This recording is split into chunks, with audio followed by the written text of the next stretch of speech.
The symptoms are quite familiar, and very likely you'll come up with a correct diagnosis. Yes, it looks like a cold, a common cold. Runny nose, headache, achiness, very often a slight fever. Those are some of the symptoms of the common cold. Well, how do we get into that unhappy state? Do we have colds simply because of cold, because of ice, snow, and low temperature? No. Funny thing about colds, where it is coldest, the inhabitants hardly ever get colds. Explorers tell us that Eskimos are cold-free, unless they come in contact with visitors from outside their frozen world. Then, if it is not just cold weather, what is it that causes so many of us to catch cold? Scientists think that most colds are caused by extremely small microorganisms called viruses. Viruses, and there are many different kinds of them, can be scattered with each particle of saliva and mucus, when one sneezes or coughs, for instance. But do not think for a moment that cold-producing viruses are spread only by sneezing and coughing. If by some magic the tiny particles of saliva and mucus could be made visible as a black smudge, we quickly would realize in how many other ways we are apt to scatter bacteria and viruses all around us. For instance, Jane here has a cold. Look at that smudge. Look at those germs she leaves on the doorknob. And here's Bob's hand picking them up. Bob, his hand now covered with germs picked up from that doorknob, transfers them to a book. Sue, having the bad habit of wetting her finger to turn pages, carries the germs from the book to her mouth, and then passes them along with a pencil to Anne. Anne carries them home and leaves them on the family's dinner table.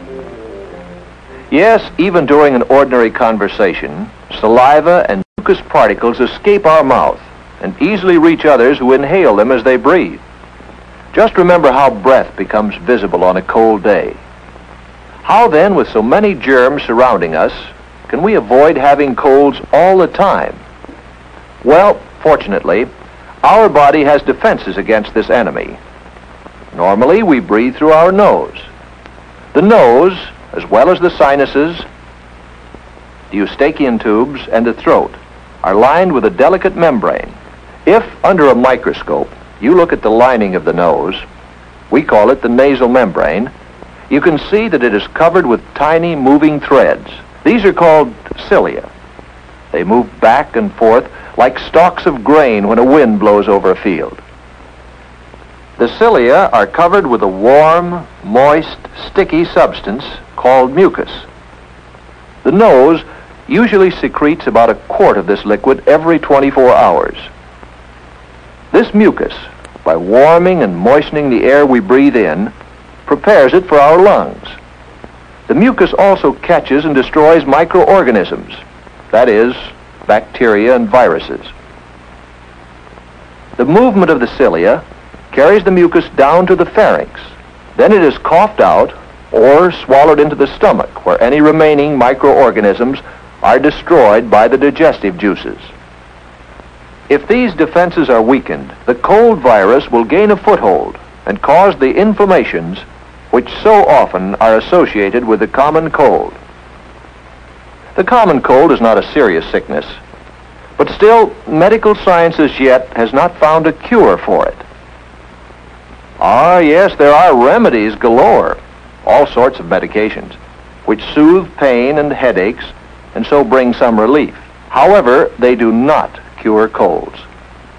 And no matter how convincingly they may be advertised, do not use them without having checked with your doctor. But there is a sound prescription. If you have a cold, don't stay in school, because if you do, You may send others home with your cold.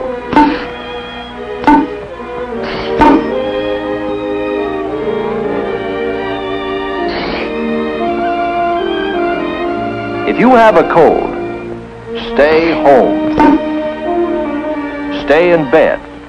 This is the prescription which common sense and medical science recommend. Medicines, but only those your doctor prescribes. No others.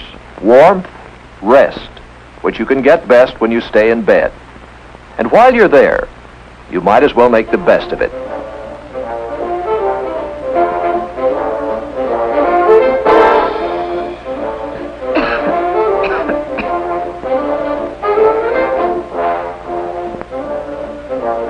Right. Use tissues instead of handkerchiefs. That way you'll dispose of the germs much better than when you blow them into a handkerchief. However, should you not feel better in a couple of days, or if you keep on having a fever, you should ask your parents to call a doctor. You see, what you think is a simple cold could really be the first symptoms of some other disease, such as measles, infantile paralysis, diphtheria, whooping cough, scarlet fever, influenza, and others. However, even if your illness proves to be only a simple cold, it is still important that you take care of it. A cold which is not treated might very well back up along the mucous membrane and so invade the sinuses, the cavities in the bones of the face and the skull. Or the infection may reach the middle ears when it invades the eustachian tubes, which connect the middle ears with the throat. Frequently, the inflammation also travels down the respiratory tract to the pharynx, the larynx, and the trachea. Your throat feels sore and your voice is husky. It travels to the bronchi. You have a bad cough. And occasionally even to the lungs, and that is pneumonia.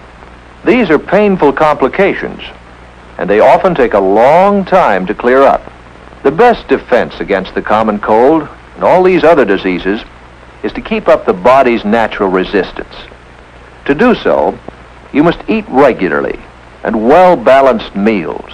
That is, meat, vegetables, fruit, milk, and so on. Get lots of exercise and fresh air, but do not exhaust yourself. In cold weather, you must wear sensible clothing to provide proper warmth to remain healthy.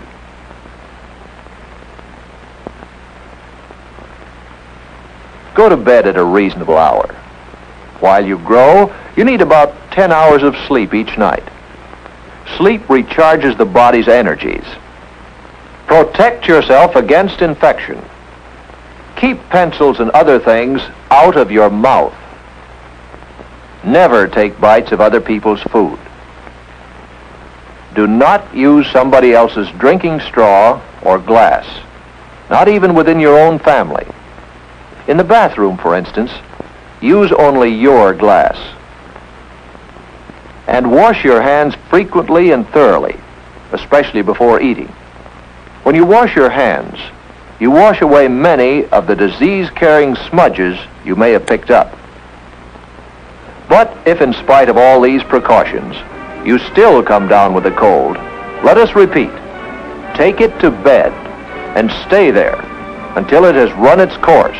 This is the safest way to regain your health and to return as quickly as possible to work, to fun, and to play.